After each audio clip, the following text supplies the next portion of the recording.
A huge day for Europe as EU officials unveil a massive rescue package aimed at defending the euro. Bloomberg's David Tweed spoke with ECB President Jean-Claude Trichet and asked him why they changed their minds and decided to buy government bonds. Take a listen.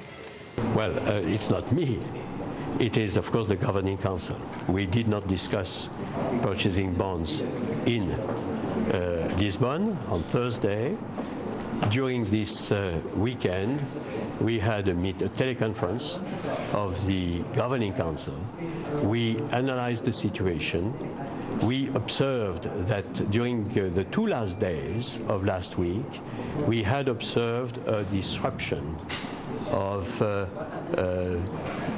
financial markets that were gravely, in the analysis of the Governing Council, hampering the transmission of monetary policy. And we have considered, whilst not changing in any respect the fact that our monetary policy stance, the present monetary policy stance, is appropriate, we decided to intervene and to engage in these interventions to re-establish a more normal functioning of these markets in order to be sure that we had an appropriate monetary policy transmission. That's the objective. We will withdraw the liquidity that we will inject, and the monetary policy stance again will be unchanged, is unchanged. We consider it is appropriate. And we have always, when we took, I would say, measures that were non-conventional, it started as early as August 2007, we always had the same sense of medium-term, long-term. Our goal is price stability.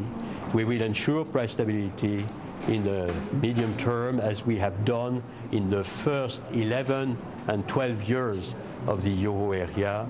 This is fundamental. This is the primary mandate. This is what the people of Europe is asking from us, and it is what we are doing with extreme determination. What will you say to critics who will now argue that the division between monetary policy and fiscal policy is now blurred, and that the ECB is in some way cooperating with EU governments in trying to achieve those fiscal goals?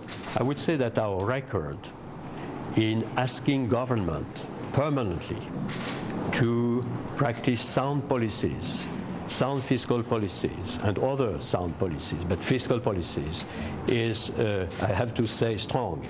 I was myself, on behalf of the Governing Council, fighting in 2004 and 2005 against some government, including 3 important governments of Europe, to defend the Stability and Growth Pact and to tell them in the euro area we need a very, very strong Stability and Growth Pact. It is the other side of the coin. We have EMU. E is Economic Union, M is Monetary Union. We take care of monetary union. You have to have a strict respect, a rigorous respect of the Stability and Growth Pact. So that is clear. They know that. And I have to say that the present situation only vindicates that it is of the essence to be credible in restoring fiscal soundness. So under no circumstances has the ECB in any way been bullied into this action? We are fiercely independent. We took the decision because we considered that we had to do that. We have also a strong record of decisions that are bold and that are, of course, totally independent from any kind of signaling or pressure or whatever of government. And I can tell you that what I tell you now, I tell them in the meetings I had with them, whether in the Eurogroup or at the level of heads. That's clear. You mentioned one way of withdrawing liquidity that goes into the markets when you do the bond purchases is via term deposits. How would that work? Well, we consider that we have several means to do that.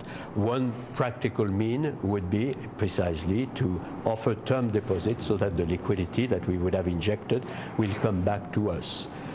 Again, it's not a technical problem. And it is something which we consider extremely important because, again, the monetary policy stance should not change.